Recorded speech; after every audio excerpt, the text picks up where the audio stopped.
Autrefois, les cavernes étaient des espaces divins et leur pénétration devenait un voyage initiatique, chamanique, une passerelle entre deux mondes, un accès vers le spirituel, car la foi a toujours trouvé dans le silence des profondeurs de la terre un lieu propice au mystère. Bernard Rudowski, l'architecture insolite. Ce site de Calès, où des hommes depuis la préhistoire ont vécu, ont travaillé, ont été inhumés, porte l'empreinte de toutes les religions qui s'y sont succédées. Ce site est sacré par les vestiges du temple augustéen, découvert à l'emplacement des chapelles Sainte-Marie et Saint-Jean, et la découverte que j'ai faite de stèles épigraphiées dédiées à plusieurs divinités du panthéon gréco-romain qui prouvent que ce lieu était un lieu de culte extrêmement important à cette période.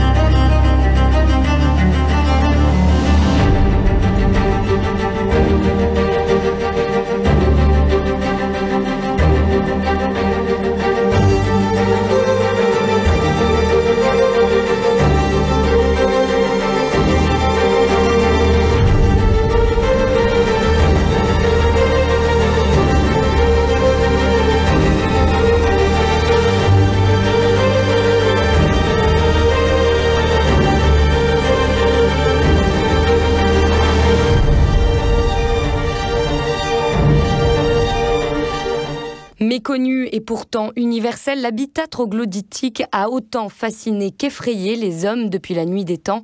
La pierre, la terre, la matrice, se cacher, s'isoler, se protéger, se défendre. Calès, l'histoire d'un lieu dont on sait peu de choses, datation incertaine, tribu à transmission orale, éboulement, érosion. Calès la mystérieuse, Calès l'impassible.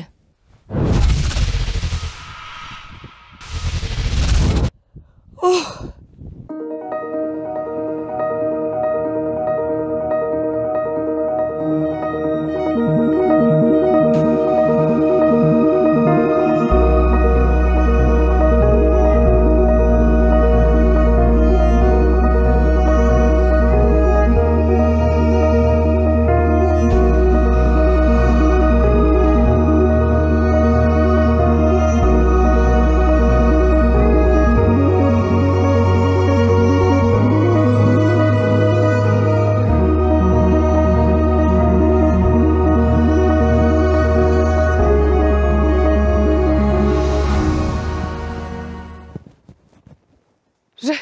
Je vous ai vu, dans ma tête, dans une vision, je vous ai vu.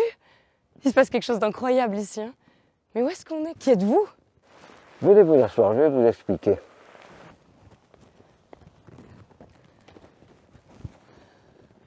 Alors, je m'appelle Willy Renaud, je suis un passionné d'archéologie, je suis un amoureux inconditionnel de ce site de Calès depuis ma plus tendre enfance, et j'y passe des heures. Je suis aussi le membre de l'association de Calès-Saint-Denis qui s'occupe de la protection du site. Ici, qu'est-ce que c'est? C'est un trou, un cirque? C'est un cirque de rochers qui a été créé il y a plusieurs millions d'années par une érosion maritime qui a été ensuite aggravée par l'érosion éolienne qui a entraîné toutes ces cavités que vous voyez actuellement autour de nous. Par la suite agrandie par les mains de l'homme au Moyen-Âge pour créer les habitations qui étaient présentes dans le site. Alors du coup, si je comprends bien, ici, il y avait la mer au tout départ. Alors au tout départ, il y avait la mer, et c'est cette mer qui a créé toutes ces anfractuosités que vous voyez. Et ensuite, il y a eu le vent. Le vent. Qui a fait encore d'autres trous. Le vent qui a fait d'autres trous, qui a fait des érosions un petit peu partout, qui ont quelquefois de très belles structures. Et après, il y a eu les hommes. Et après, il y a eu les hommes. Alors après, il y a eu les hommes, quand la mer s'est retirée, les zones basses, c'est-à-dire les zones de plaine, étaient des zones marécageuses qui étaient impropres à l'habitation avant le néolithique. Avant le néolithique, on ne pouvait pas habiter dans ces zones-là parce qu'il y avait des maladies importantes, il y avait des maladies graves. Donc les gens se sont montés sur les hauteurs. Donc ce site a été habité depuis le néolithique moyen et pratiquement de façon continue jusqu'à l'époque moderne, c'est-à-dire jusqu'à la dernière guerre encore, le village de la Manon a habité dans ce site. C'est tout à fait incroyable. On s'y attend pas forcément, parce qu'on est à la Manon, moins de 2000 habitants, l'autoroute A7 à côté. Ouais, c'est insoupçonné. Petit village, mais avec un potentiel architectural et incroyable, quoi. Voilà. Profitant de cette exposition, de cette protection rocheuse à l'est et à l'ouest, ils ont établi un village médiéval à l'intérieur de ce site, en creusant la roche, profitant des fragments de roche qui étaient extraits de là pour construire le château médiéval qui est sur le rocher ici, à l'emplacement d'un castrum romain qui existait antérieurement au 5e siècle et qui est attesté dans les siècles. Plusieurs civilisations. Plusieurs civilisations. Donc on avait un castrum romain au 5e siècle qui est attesté, on sait, on le connaît dans les textes, on sait qu'il existait. Et après, donc, au Moyen-Âge, on a construit des maisons tout autour de ces falaises. Et on a construit les deux remparts de protection que vous voyez ici, un rempart sud et un rempart nord. Qui protègent ce cirque, ce trou dans la roche. Voilà. Et alors, vous aviez dans ma vision cette petite lampe également. Alors, cette petite lampe est une lampe qui a été découverte sur le plateau Saint-Jean, là-haut, et qui est une lampe campanienne qui date du 2e siècle avant Jésus-Christ. Voilà, ce qui rapporte encore à une civilisation supplémentaire depuis la préhistoire. Mais pratiquement depuis le néolithique moyen, il n'y a eu aucun abandon du site. On a des traces de toutes les périodes, donc de la période préhistorique, de la proto-histoire à l'âge du fer, de l'âge du bronze, des Romains, des Grecs, puisqu'on a beaucoup de céramiques grecques sur là-haut qui étaient liées au commerce avec Marseille. Donc on a des céramiques grecques qui sont au musée actuellement. Voilà. Et il y avait un oppidum celto-ligure sur le plateau Saint-Jean. Aussi. Dis donc, tout le monde est passé par Calès. Voilà. Donc toutes les époques sont représentées dans cet espace. Et alors du coup, ces habitats troglodytiques, on peut les visiter? Mais bien entendu, et ça sera avec grand plaisir que je vous ferai partager ce que je ressens moi-même. Eh bien, je vous suis. On y va. Le terrain semble délicat, non? Donnez-moi la main. Allez. Voilà. Hop là. Eh ben, vous savez quoi? Donnez-moi le bras plutôt. Voilà. Je me sens plus en sécurité comme ça. Voilà. C'est incroyable. Et vous, vous baladez là-dedans depuis que vous avez 8 ans? Ah, depuis toujours. Il y a un petit trou. Et là, ça donne sur quoi, ce petit trou? Voilà. Ah, mais c'est une douche? Donnez-moi le bras. Bon, allez, en avant, parce que c'est vrai que là, je risque un peu de me casser la figure. Vous voyez toujours, tout ce que vous voyez en haut, là, c'est des horizons éoliennes. Ensuite, on a le creusement de ces grottes par les gens du Moyen-Âge qui ont ensuite installé des trous de poutre pour avancer les maisons, en fait. Les maisons. Ah oui, parce qu'en fait, il y a le fond des maisons et en fait, ça venait jusqu'ici. Les maisons venaient jusqu'ici, donc on voit encore les traces là, avec les trous d'implantation des poutres qui permettaient quelquefois d'avoir plusieurs étages. Et il est évident que là-dessous, il y a toutes les fondations des maisons qui étaient devant cette falaise, quoi. Qui dit plusieurs civilisations, dit plusieurs religions, plusieurs cultes. Évidemment.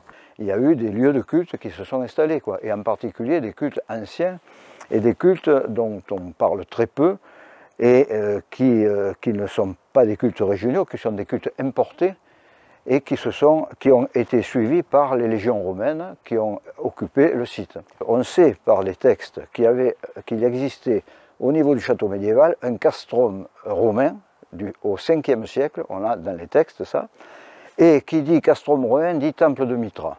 Pourquoi Mitra? Parce que c'est un culte qui est originaire d'Iran. On le retrouve déjà 2500 ans avant le Christ en Iran.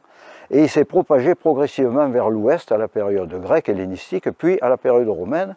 Et on a compté à Rome, au 1er siècle à Rome, 150 temples de Mitra dans la cité de Rome. Et ici, dans le cirque de Calès? Et ici, dans le cirque de Calès, parce qu'il y avait cette implantation d'un castrum romain et que Vermaseren, qui était un archéologue, disait qu'il suffisait que les aigles romaines soient implantés dans un castrum pour que le culte de Mitra s'y développât aussitôt. Parce que les légionnaires croyaient au culte de Mitra. C'était un culte qui était un culte de loyauté, donc les légionnaires étaient très attachés à ce culte, et la plupart des légionnaires étaient des adeptes de Mitra. Alors on a des traces ici? Chaque fois, ils implantaient un temple. Et on a des traces on a un élément ici rocheux, Nous avons repris cette hypothèse parce que les anciens érudits du village avaient émis l'hypothèse d'un temple de Mitra dans ce site. Et donc nous avons voulu rechercher dans les textes et autour de ça et architecturellement ce qui correspondait au culte de Mitra et savoir si les structures que nous avions ici dans Calès pouvaient effectivement se rapprocher de ça. Et vous allez voir qu'il y a effectivement des ressemblances extrêmement frappantes. Vous m'y amenez? Voilà. Je vous y amène. Allez, encore une fois avec plaisir, j'espère. Hein. C'est une histoire étonnante que ce culte de Mitra, un culte venu de Perse, enfin d'Iran.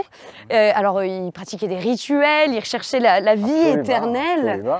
Mais alors, ici, on est dans le temple consacré à la divinité Mitra. Qu'est-ce que les initiés pratiquaient ici? Alors, les initiés pratiquaient des cérémonies. C'était encore une fois un culte qui était très proche du culte chrétien. Hein, donc un culte à mystère. Un culte à mystère, mais quand même un culte de loyauté, de devoir quand même. Donc, il y avait des stades d'initiation.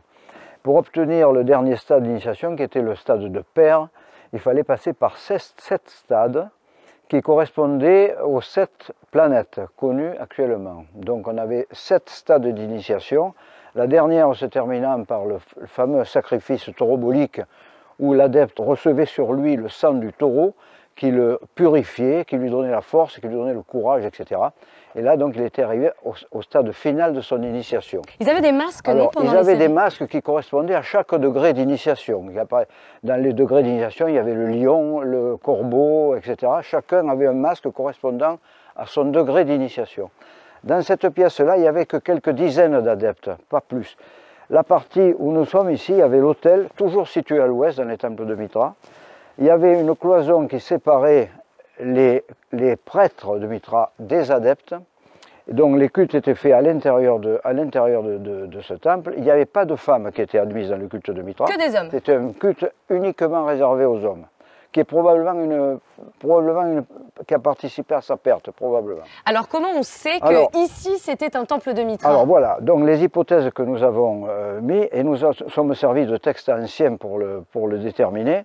Les adeptes de Mitra choisissaient pour faire leur temple un cirque de rochers. Ils entamaient la roche de sorte qu'au moins 2 des parois de l'édifice soient faites de pierres vives. Des banquettes latérales creusées dans le rocher servaient à asseoir les adeptes.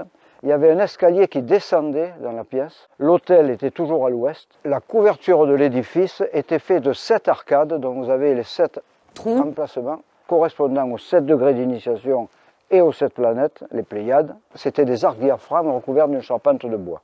Il n'y avait comme ouverture dans les temples de Mitra que les portes d'entrée. Il n'y avait pas d'autre ouverture. Là, la porte que vous avez ici communique avec les pièces accessoires destinées aux prêtres. D'accord. Alors vous savez, moi, dans ma quête initiatique un peu finalement, je recherche les secrets, les choses cachées. Alors donc déjà j'ai découvert un nouveau culte, une nouvelle religion, mais il n'y a pas... Le monde souterrain par exemple. Ah bah amenez-moi. Ah ben je vous amène. Suivez-moi.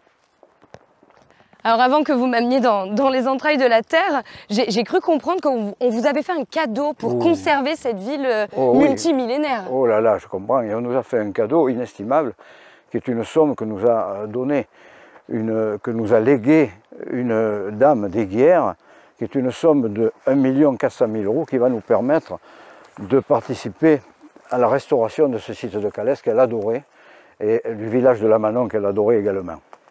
Donc c'est une amoureuse qui... C'est une amoureuse qui a légué sa fortune pour nous, quoi, donc avec un grand plaisir. Alors oui, je vois que c'est l'entrée, c'est la suite, c'est le trou noir. C'est la suite. À partir de là, vous allez rentrer dans le monde souterrain. Je ne vais pas vous accompagner. J'y vais toute seule? Je pense que vous avez là tout ce qu'il faut. Mais c'est un trou noir. Non, vous avez tout ce qu'il faut pour y arriver. Il faut avoir une grande confiance en soi. Vous serez dans les entrailles de la terre sans problème. Ok, je vous fais confiance, hein. Lamanon, village de 2000 âmes actuellement, coincé entre les Alpilles et l'autoroute A7. Mais à Lamanon, il y a aussi des secrets, bien gardés, bien cachés, peut-être même un peu trop bien cachés pour moi. Mais puisqu'on se retrouve dans les entrailles de la terre, voyons jusqu'où ça nous mène.